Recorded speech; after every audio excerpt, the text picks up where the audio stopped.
이번 시간에는 국제결혼 실패한 남성과 국제결혼 실패한 여성이 만나 잘 사는 사례에 대해 알려드리겠습니다. 이 이야기는 코로나 사태로 지난 2년 동안 출국이 안 되어 국제결혼이 2년간 멈췄을 때 제가 국내에서 맺어드린 실제로 잘 살고 있는 커플의 이야기입니다. 남성은 경기도 모 도시에 거주하고 있으면서 40대 중반의 남성으로 모 국제결혼 회사를 통해 베트남 여성과 성혼했으나 보름 만에 신부가 가출하여 힘들 때 제게 전화온 남성이었습니다. 자초지종을 물은 뒤 혼인무효가 될 수 있는가?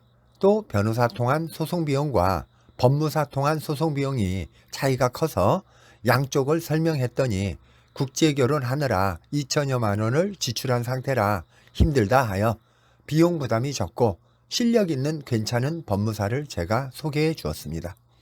그렇게 약 5개월 후쯤엔 다행히도 그 남성분은 혼인무효를 잘 받았습니다. 그렇게 그 남성이 혼인무효를 받은 뒤 마음의 아픔이 좀 사그라들 즈음에 제게 이혼의 아픔을 겪은 또 한 명의 베트남 여성이 접수되었습니다. 그 여성은 지방 소도시에 거주하면서 30대 후반의 초혼 남성과 결혼한 뒤 5개월 만에 이혼한 여성이었습니다. 뭐 때문에 왜 이혼한 건지 사람은 보통 자기 위주로 대답하게 되므로 제 베트남 아내와 통화하게 해서 자초지종을 파악해 봤습니다.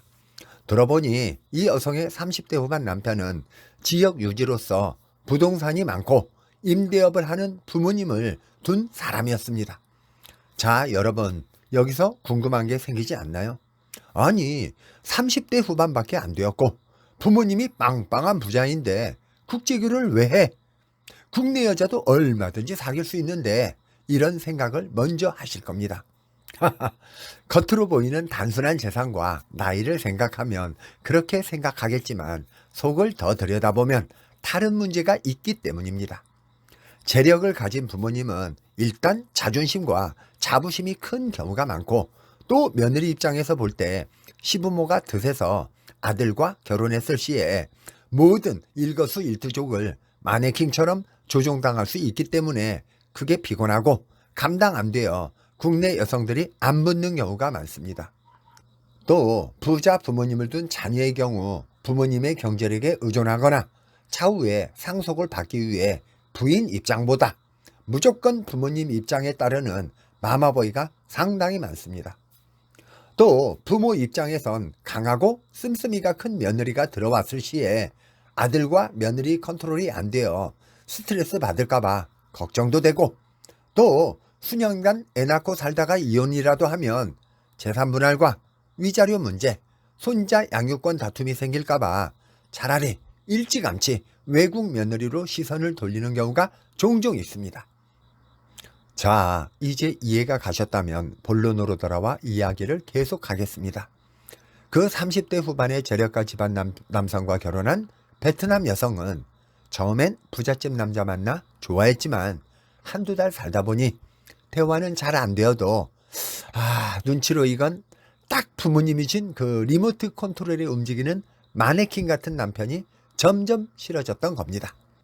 밖에서 단둘이 데이트하고 외식하고 들어오자고 말하면 부모님 눈밖에 나기 싫은 남편은 밥은 꼭 부모님과 같이 먹자고 했고 밖에서 이쁜 옷을 사고 싶다고 말하면 남편은 부모님이 싫어하는 스타일이라고 못 사게 했고 베트남 가족과 전화통화하면 시부모님은 한국말이 늘려면 베트남 사람과 통화를 줄여야 한다고 이렇게 잔소리하고 그 아들은 부모님 의견에 항상 동조하면서 부인을 같이 눌러버렸다고 합니다. 더욱 힘들었던 것은 남편이 회사를 그만두자 생활비를 부모에게 의존해야 했고 생활비를 타내기 위해 남편은 더욱 시부모 편을 들면서 부모님이 자신의 흉을 볼 때 항상 부모님 편에 서서 같이 하등동물 보듯이 했다더군요. 그 외에도 서러웠던 게 많고 힘든 것들이 너무 많았다고 합니다. 돌 던진 자는 별 의도 없이 던졌을지라도 돌에 맞은 사람은 상처가 깊고 오래가는 법인데 낮엔 그렇게 시가족과 남편이 같이 공격해대니 숨 쉴 수가 없었고, 밤에는 남편이 아무 일 없었다는 듯이 부부관계 하려고 다가오는데 정말 힘들었다고 하더군요. 만일 애완동물과 기타라도 없었다면 자기는 더 빨리 미쳐버렸을 거라고 하더군요. 그래서 5개월 만에 이혼을 요구했고, 마침내 저희와 연결되어 위에 혼인무효를 받은 그 남성에게 연결해 주었습니다. 혼인무효 판결을 받은 남성은 베트남 부인이 보름 만에 가출해 마음의 상처를 받은 상태였고, 마마보이 남성과 살았던 그 베트남 여성은 5개월을 눈물로 살다가 이혼한 경우여서 서로 너무나 잘 맞았던 겁니다. 소개받기 전 그 여성이 새로운 남성에게 가장 주안점을 둔 것은 마마보이 기질이 없어야 한다고 했고, 인생의 줏대를 가진 남성이면 된다고 했었습니다. 잘 사는 건 원치도 않고, 그저 나이 차이 18살 차이 이내에 정상적인 사고방식과 그런 생활만 하는 남편이면 좋겠다고 했었습니다. 그 남성이 딱 들어맞아 소개해 준 것이 현재는 애 낳고 2년차 알콩달콩 행복하게 잘 살고 있습니다. 위 사례처럼 좋은 신부를 만나고도 마마보이 기질 때문에 결혼을 실패한 남성은 뒤늦게 후회를 하겠지요. 마마보이들은 자신이 마마보이인 줄 모릅니다. 어머니의 가스라이팅에서 벗어나 주관적인 삶을 살아야 할 나이에 아직도 부모님 품과 경제적 능력에 의존해 사는 사람들은 하루라도 빨리 자각해야 하겠습니다. 위 신부는 마네킹같이 조종당하는 남편을 만나 주관적으로 자기 인생을 살지 못하는 남편이 얼마나 한심하게 생각되었겠습니까? 가끔씩 나이 50이 다 되어도 자기 인생 스스로 만들어가지 못하시는 남성분들이 종종 있습니다. 이럴 경우 외국인 신부들이 몇 개월 살다 보면 말은 완전히 안 통해도 눈치로 남편 성향 다 캐치합니다. 그게 반복적으로 보이면 신부들이 남편을 무시하게 됩니다.